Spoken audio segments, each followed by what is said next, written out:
Welcome to Stifel's Sightlines podcast, focusing each week on a topic or two important to investors.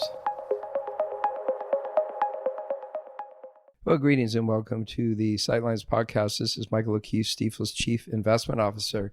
In this episode, I want to continue the discussion from the last episode where we were talking about our forecast for 2026. So recall, we're viewing it to be a positive environment for the economy with GDP growth in the range of 1.75% to 2.5%, cooling inflation, the Fed cutting one or two more times in 2026, and ultimately setting the backdrop between that and sort of robust earnings growth for a total return on the S&P 500 of about 10%. That will translate to a target level, which people like to publish, of 74.50. In any event, we talked about that last time. We talked about AI being a driver. I wanted to dig into our scenarios. We always ask ourselves, hey, what may happen that could make things go worse or better? We call them the bear case for the negative direction, the bull case for the more positive direction. And we try to frame up a few topics that we think are relevant in the current environment that may guide us in one of those two directions if we don't end up with our base case, which again is, I'd say, modestly positive. So the first category that we are focused on is AI monetization. The idea being that we know investments are being made, but will shareholders see a return on their investment? The second is the consumer. The consumer is held up, especially middle and higher income earners and wealthy individuals. But is there a chance the consumer might back off or go even stronger? And then finally, we call it policy path, the idea that between monetary policy, where the Fed's headed, and fiscal policy, whatever happens in terms of spending bills or whatever, depending on how those things go, that can influence things. So those are the three categories we kind of dug into for our bear case and our bull case outlook. And I think what I want to do is go through each scenario, talk about the three, and what might unfold that could either make things more negative or more positive. So let's start with the bear case. And we've entitled it within our Outlook report, the bear case wires cross. So we're rewiring, maybe things get jammed up a little bit. And in the case of AI monetization, I think there's sort of two maybe interrelated factors that we're particularly mindful of. The first is the idea that monetization disappoints. And here, this could be, hey, all this investment made, but it's unclear how shareholders are benefiting. And it could take time, right, for that to unfold. And then on a related note, it could be we've got all this support being built out, data centers, chip efforts, and a lot of different capital expenditures being deployed. But what if companies are slow to adopt, back off a little bit, whatever? That, in the AI sense, in the near term at least, we're optimistic, medium and long term. In the near term, those are the issues that we'll have to navigate. And if things disappoint a little bit, that could trigger a weaker market, et cetera. Moving to the consumer has held up well, especially middle and higher income and wealthy individuals. And so it's despite sort of surveys that people are a little bit worried or whatever. Bottom line is the spending is stuck. And even though we've seen a softening in the job market, we're pretty close to full employment. So the job market's been healthy. And so to the degree we either see the job market weakening more, which, by the way, could be triggered by AI, or other things. Maybe it's an exogenous event, a geopolitical event, but something that triggers people to kind of take a pause and back off a little bit.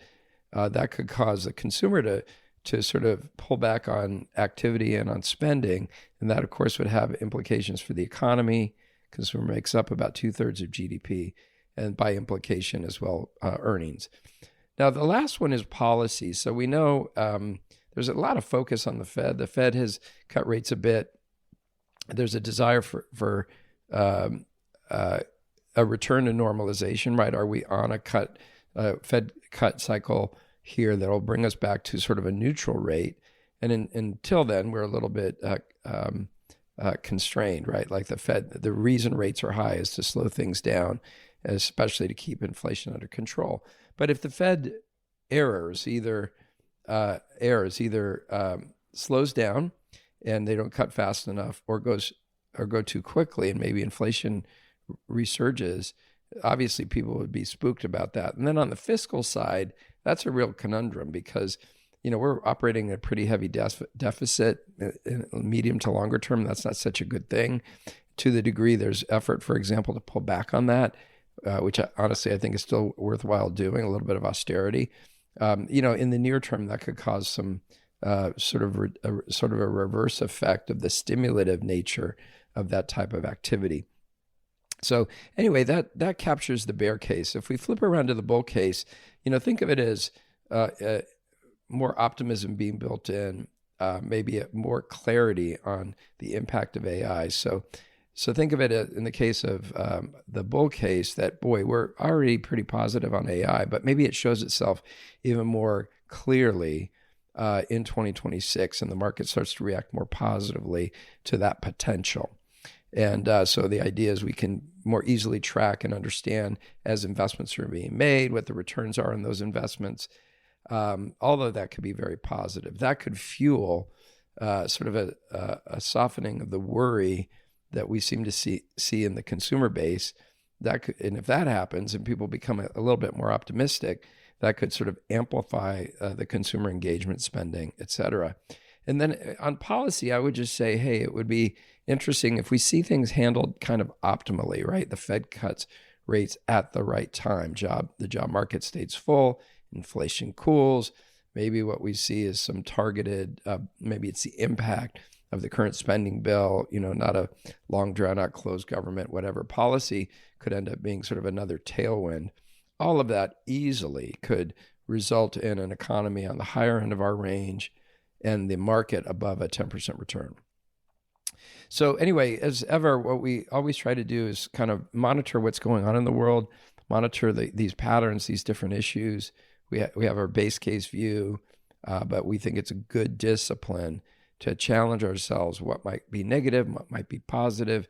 That helps us understand where we may be going, and we'll probably evolve our view through the year. But I think equally important, it helps our clients, obviously, just kind of be ready for changes, ready for volatility. I always come back to a very basic tenet, which is most of our clients are long-term investors. They develop a certain level of equity exposure for long-term growth. And so when things feel emotional in terms of volatility, it's a good time to kind of take a breath, take a step back, remember a long-term strategy, kind of stick with it, go back to the fundamentals, rebalancing, diversification, et cetera. And so this idea of sort of preparing ourselves for more negative or more positive scenarios is super helpful. Hey, thanks so much for listening to this episode, and we'll catch you on the next one. Thanks so much. Thanks again for listening to Stifel's Sightlines. Be sure to subscribe wherever you're listening to automatically receive each week's podcast in your feed.